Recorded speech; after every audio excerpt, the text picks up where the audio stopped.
2020년은 호남 서양화단의 주요 인물인 배동신 화백과 양수화 화백의 탄생 100년이 되는 해입니다. 광주시립미술관은 이를 기념하기 위해 광주가 낳은 천재 수채화가 배동신과 한국 추상미술의 선구자 양수화가 남긴 100년의 미술사적 유산을 조명하는 전시를 마련했습니다. 호남은 예로부터 예향이라 불리며 풍부한 예술적 전통을 계승해왔습니다. 호남 서양화단의 형성은 여수 출신 화가 김홍식을 시작으로 1930년대 오지호, 김환기 등 일본에서 서양화를 배워 씨앗을 뿌린 1세대에 이어 1940년대 태평양 전쟁의 혼돈기에 일본 유학 2세대 중 배동신, 양수화, 강용훈 화백이 실질적인 추상미술에 토대를 닦았다고 평가되고 있습니다. 이들은 1957년 한국중앙화단의 앵포르멜 운동에 앞서 이미 비정형 형식을 선보인 선구자들입니다. 양수화 화백의 초기 작품들은 본격적 추상 이전의 실험적인 경향을 보이고 있으며 배동신 화백 또한 야수파적인 형식으로 새로운 양식을 도입했습니다.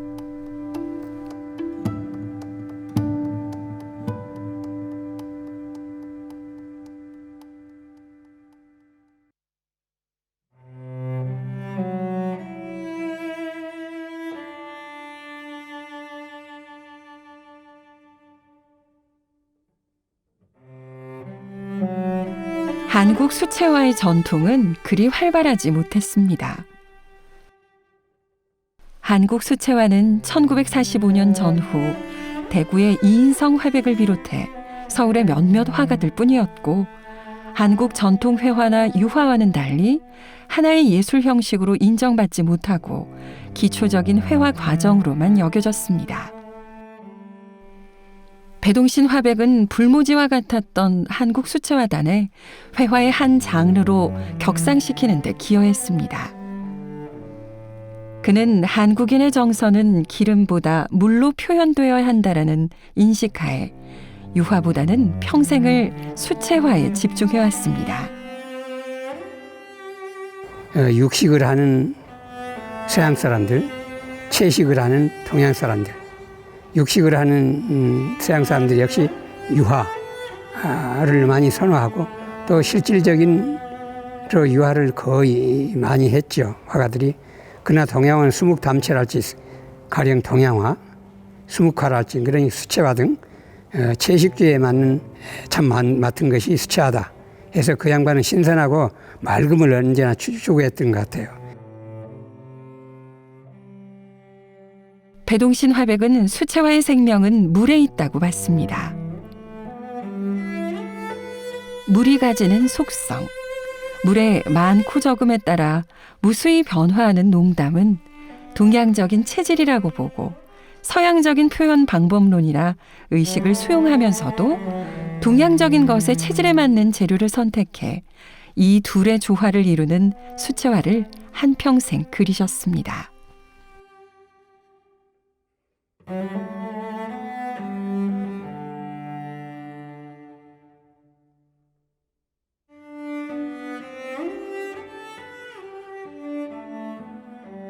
특히 무등산의 화가라 불릴 정도로 수십 년을 무등산을 그리셨는데 무등산은 남도를 상징하는 것도 있지만 그는 그림의 본질을 무등산에서 찾아 자신의 예술성, 회화성을 집성시켰다고 할 수 있습니다.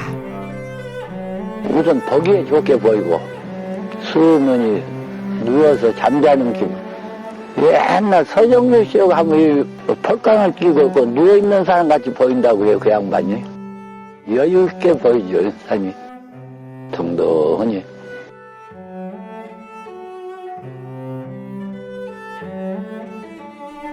누드 스케치를 하거나 화면에 옮길 때도 바위나 산을 생각해 산에서 보이는 능선이나 계곡 등 모양새의 흐름, 또 산이 주는 양감, 무게, 율동감, 비례, 균형을 누드 작품에 표현합니다.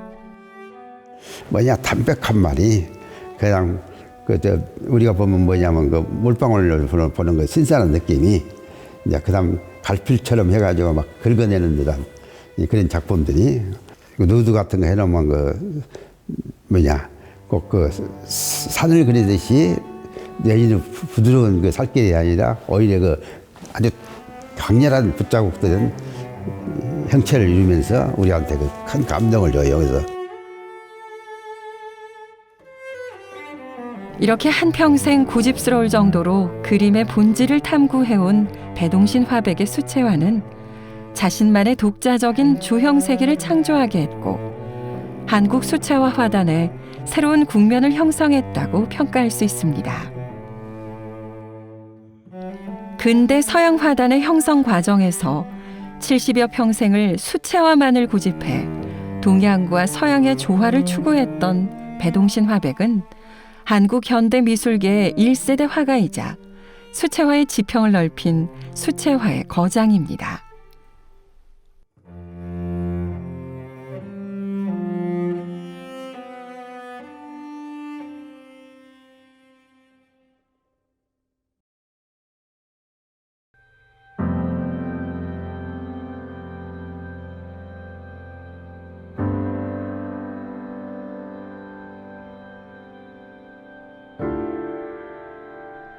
서양에서 추상의 절정에 달해 있을 1945년 전후 우리나라는 일본 유학파들을 중심으로 아카데미즘을 답습하고 있었습니다.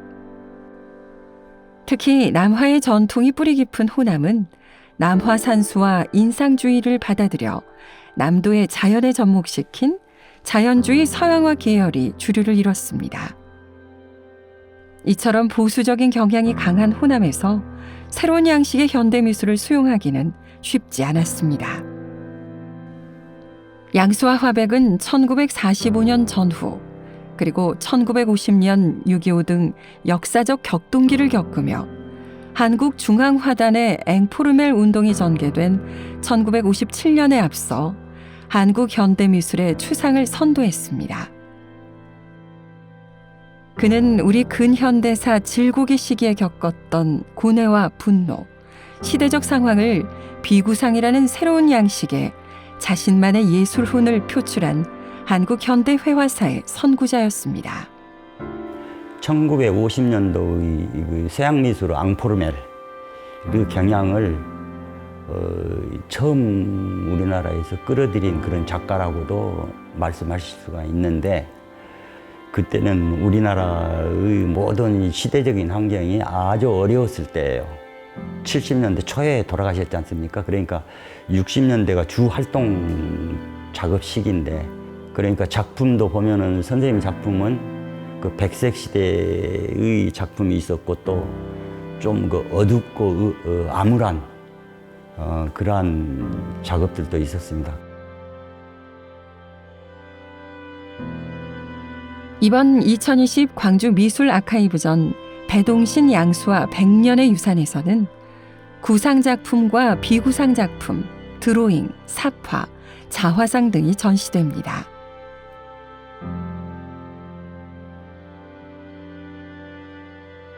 강강수월래를 비롯한 해변 풍경, 인물화 등 구상작품들은 부드러운 색채와 필촉, 명암 표현법으로 낭만적인 감흥을 줍니다.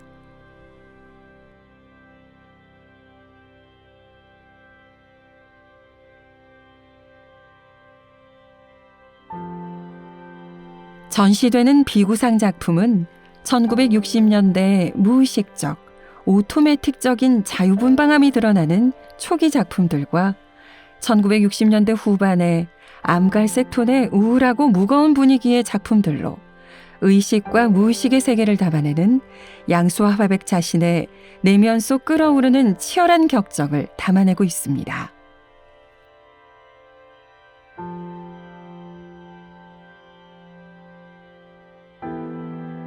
(1970년) 1971년의 추상작품들은 양수와 화백이 1971년 서울 개인전 때 전시됐던 작품들로 캔버스 대신에 한지에 수채, 유채를 사용해 동양화적인 여백은 앵푸르멜의 어지러운 형태들과 조화를 이루어 마치 수묵화 같은 느낌을 주기도 합니다.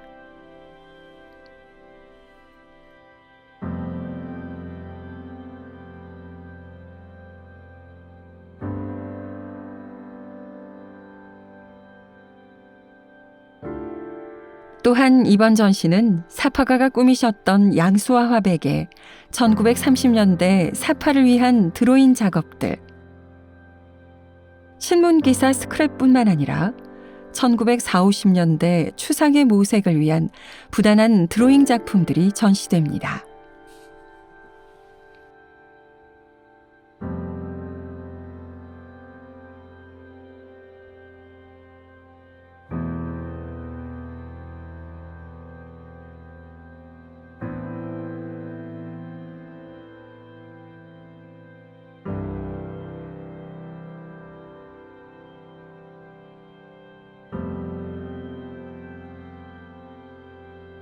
마지막으로 양수와 화백 자신의 정체성에 대한 끊임없는 시도를 엿볼 수 있는 1930년대부터 시기별로 비구상 자화상 작품까지 자화상 작품이 전시됩니다.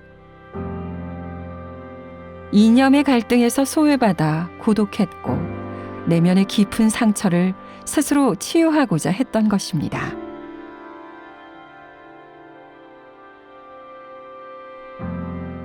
추상 자화상 작품은 심리적 불안감과 알코올 중독 증세로 무너지고 있는 자신의 모습을 표현한 것으로 보입니다.